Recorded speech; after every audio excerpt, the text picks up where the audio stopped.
Hey everybody, this is my October visit 2018 to the Indian Creek Baptist Cemetery out in Reily, Ohio.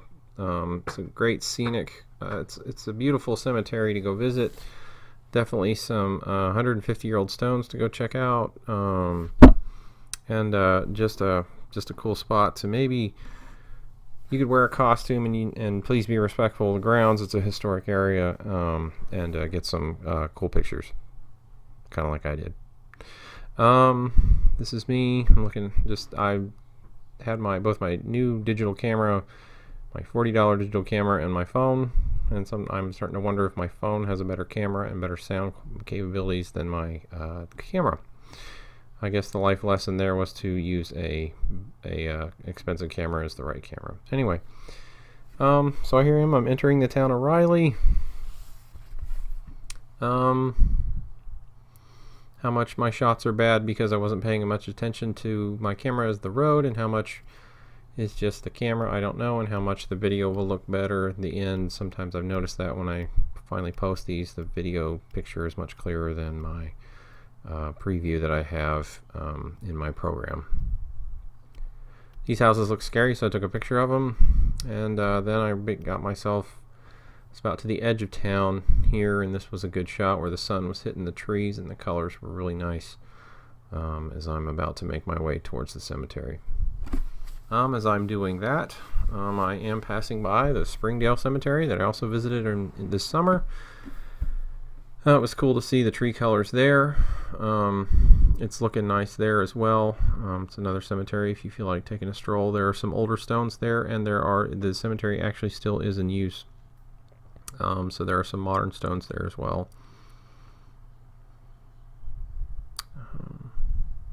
Actually, on my return trip home, I did actually go and get a few more shots there, and I'm going to post that in another video. I wanted to keep this one focused on the Indian Creek Baptist Cemetery.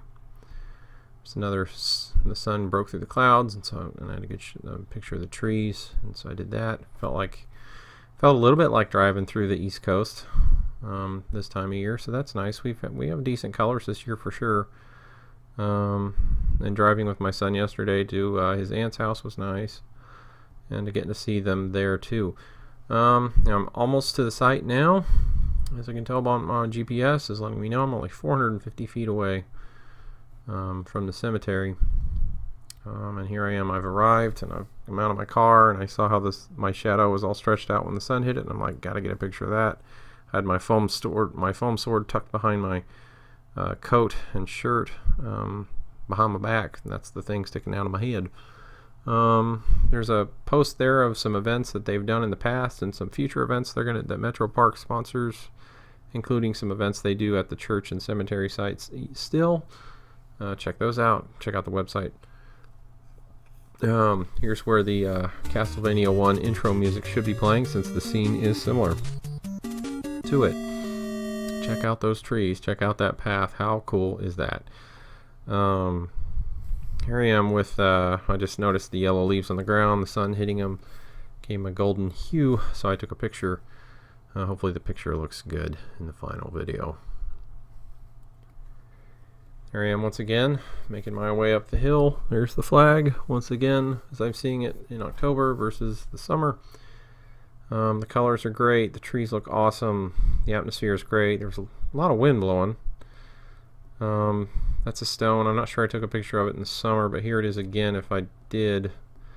Dedicated to the folks who were watching the site prior to the putting down of that plaque.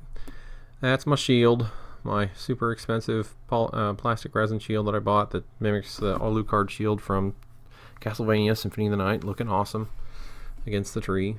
And there's me doing a tribute pose to Castlevania 3, Dracula's Curse, if anybody remembers that, where the character kneels and prays before he goes into battle. And there I am, getting my spirits up and ready for the epic battle with the bad dudes.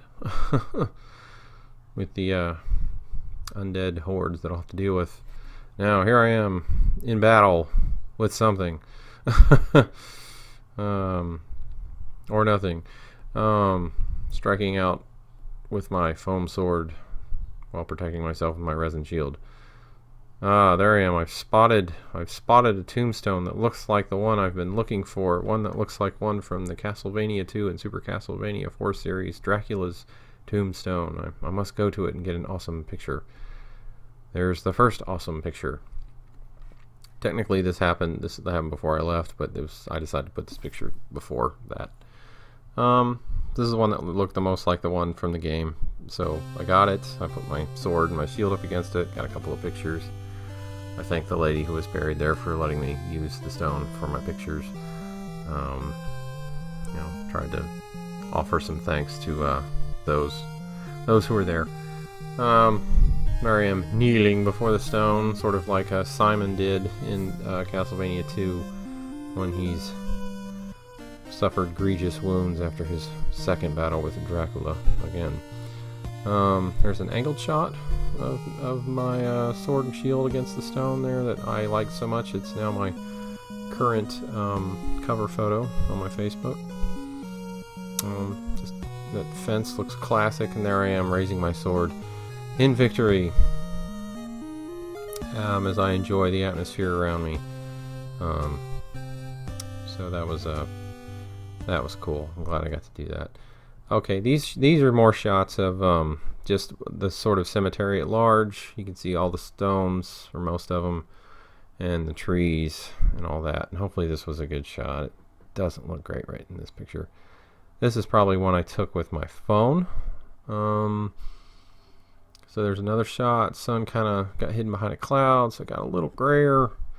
So I kind of had a mixture of gray shots and sunny shots. So in a way, I kind of got what the place looks like sunny and not so much all in one day, in one photo shoot. So that was pretty cool. When you think about it. And I got the best and worst of what my digital capabilities were, I suppose, as well, with my available equipment.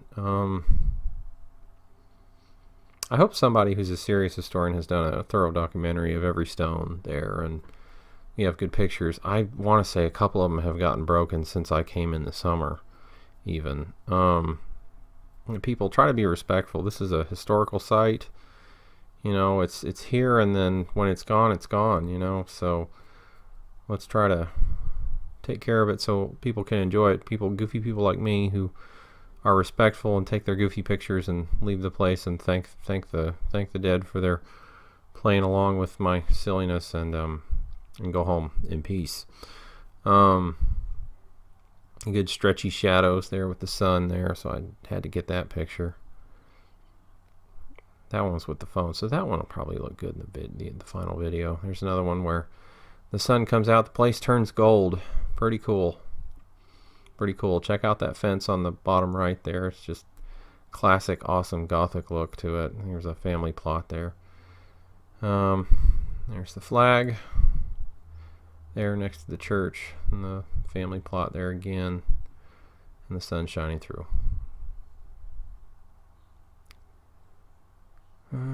Okay, now these are the close-up shots that I got of some stones, and they look like they're going to come out pretty darn good. So that's cool. You can read those and check them out.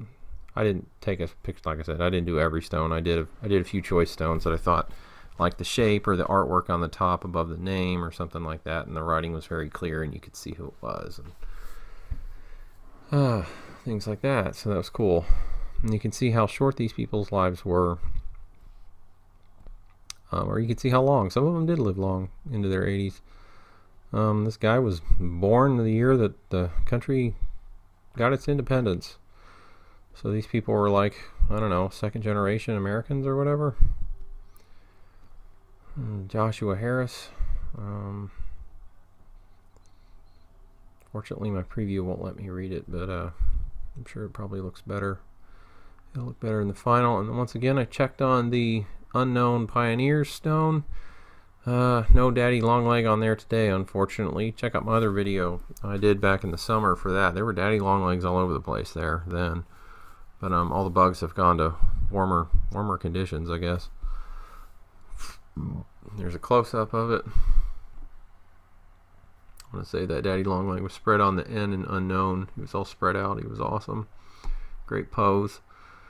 It's one of the fanciest stones in the cemetery. This is probably the richest family. Probably this is probably their plot. There's that other stone there. Looks like it was a stone for a few different folks.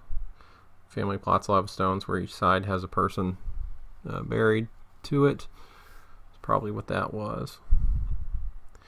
And I'm getting ready to make my way back to my car. And there's the sun shining through again there, and that picture looks a little blurry, unfortunately, but hopefully it looks better in the final. Maybe not. And that's probably me taking it with my phone too. I think I was probably trying to get one shot with each thing again. That's what I was doing there.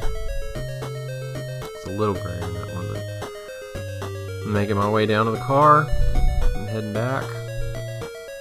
And there's trees around both sides of the path there. There I am looking on the left side of the path, relative to me making my way down. No Jason Voorhees among the trees. Good to know. Good to see. I'll take my foam sword. It's going to help me there. Checking on the right. Nothing there. Good. Get out of here alive today. That's a good day.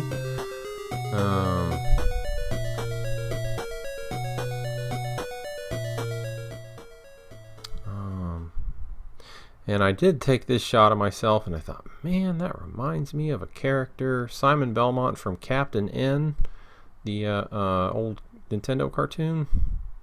Man, the resemblance. Well, anyway, hope you guys enjoyed my October tour of the Indian Creek Baptist Cemetery. Pretty cool. Had some fun. We'll have to wear the full Alucard costume sometime and maybe take a few more shots. And yeah, well, I still look younger, so I can pull off that young look that Alucard has. So maybe next year, maybe in a couple days. I don't know. Time is of the essence. Happy Halloween, guys. Thanks for watching.